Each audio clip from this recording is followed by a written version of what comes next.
할렐루야.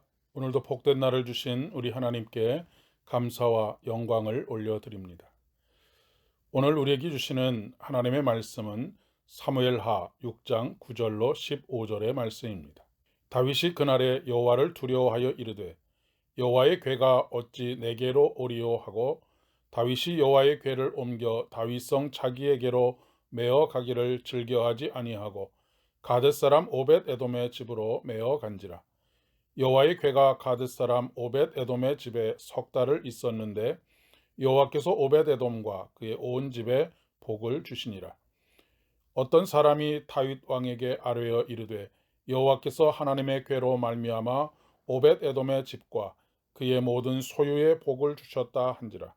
다윗이 가서 하나님의 궤를 기쁨으로 메고 오벳 에돔의 집에서 다윗성으로 올라갈새 여호와의 궤를 맨 사람들이 6걸음을 가매 다윗이 소와 살진 송아지로 제사를 드리고 다윗이 여호와 앞에서 힘을 다하여 춤을 추는데 그때에 다윗이 배 에봇을 입었더라. 다윗과 온 이스라엘 족속이 즐거이 환호하며 나팔을 불고 여호와의 궤를 메어 오니라. 아멘. 마틴 부버는 나와 너라고 하는 책에서 사람은 누구나 세계와의 관계에서 두 가지 관계 속에 놓인다고 보았습니다. 나와 너라는 관계와 나와 그것이라는 관계입니다. 현대인들이 직면한 인간 소외와 원자화의 심각한 상황 속에서 우리에게 던져주는 교훈이 크다고 할 수 있습니다. 현대인들은 한 사람으로서의 인간이 아니라 이 사회 속에 필요한 하나의 부품과 같이 취급을 받습니다. 그 대표적인 것이 학교에서 사회에 필요한 인재로 길러낸다라고 하는 것입니다. 인간은 사회에 필요한 인재가 되기 이전에 한 사람의 고귀한 인격을 가진 인간으로 먼저 세워져야 합니다. 하나님과의 관계도 마찬가지입니다.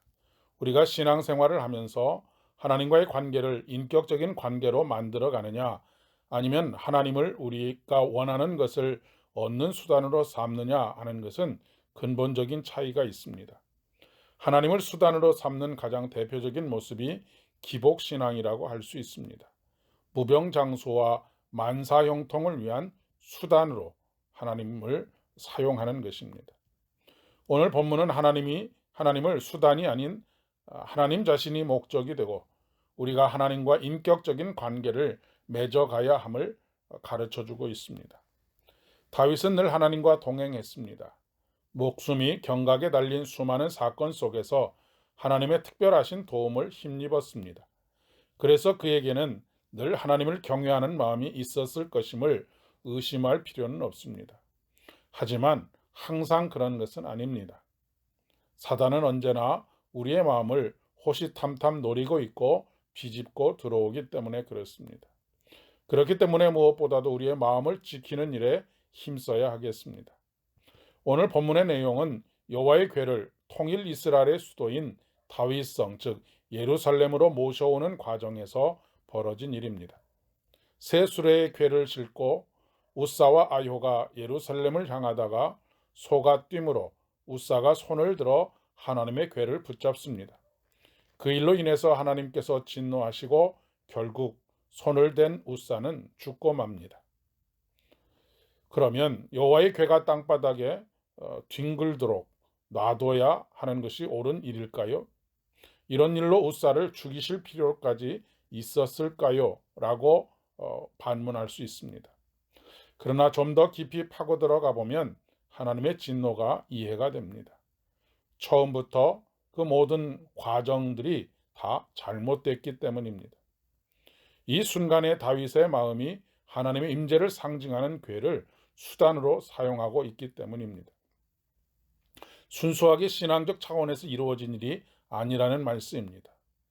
주된 목적이 정치적인 차원이라 유추해 볼 수 있습니다. 명실상부한 통일 이스라엘의 왕이 되고자 하는 퍼포먼스입니다. 이렇게 유추하는 이유는 그가 궤를 옮기는 것을 하나님의 말씀대로 순종하지 않고 철저하게 사람들에게 보이기 위해서 하고 있기 때문입니다. 본래 여호와의 궤는 레위 지파의 고핫 자손이 어깨에 메고 옮기도록 되어져 있습니다. 그리고 손으로 만지는 자는 죽으리라 말씀하셨습니다. 그러니 당연히 여호와의 궤를 옮기는 일은 레위 지파와 의논해야 합니다.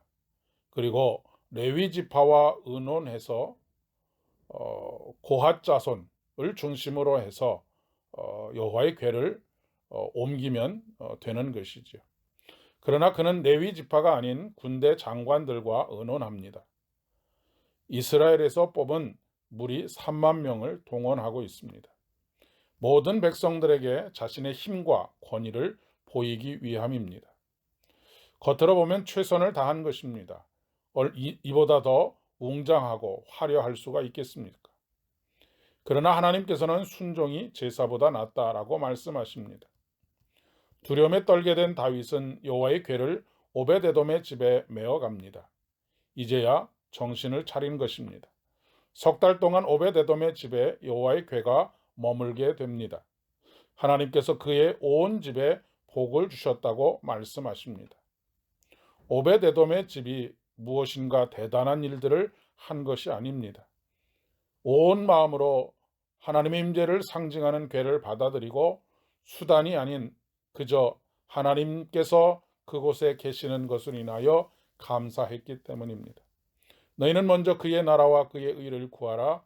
그리하면 이 모든 것을 너희에게 더하여 주시리라 말씀하십니다. 다윗은 드디어 온 힘을 다해 춤을 춥니다. 여호와 하나님을 기뻐합니다. 오늘도 주의 임재 앞으로 나아가는 우리들 되어지기를 소망합니다. 무엇을 위해서가 아니라 무엇을 받아서가 아니라 하나님 그분 자신을 기뻐하시고 감사하실 수 있기를 바랍니다. 거기서부터 진정한 관계가 시작이 됩니다. 그리고 그것이 우리에게 복이 됩니다. 오늘 여러분의 온 집에 여호와 하나님께서 복이 되시기를 진심으로 축복합니다. 기도하겠습니다. 은혜가 풍성하신 주님, 하나님을 기뻐하게 하시고 온전히 당신의 임재가 우리의 기쁨이요 감사가 되게 하여 주옵소서. 예수님의 이름으로 기도드립니다. 아멘. 오늘도 좋은 날, 복된 날 되시기를 바랍니다.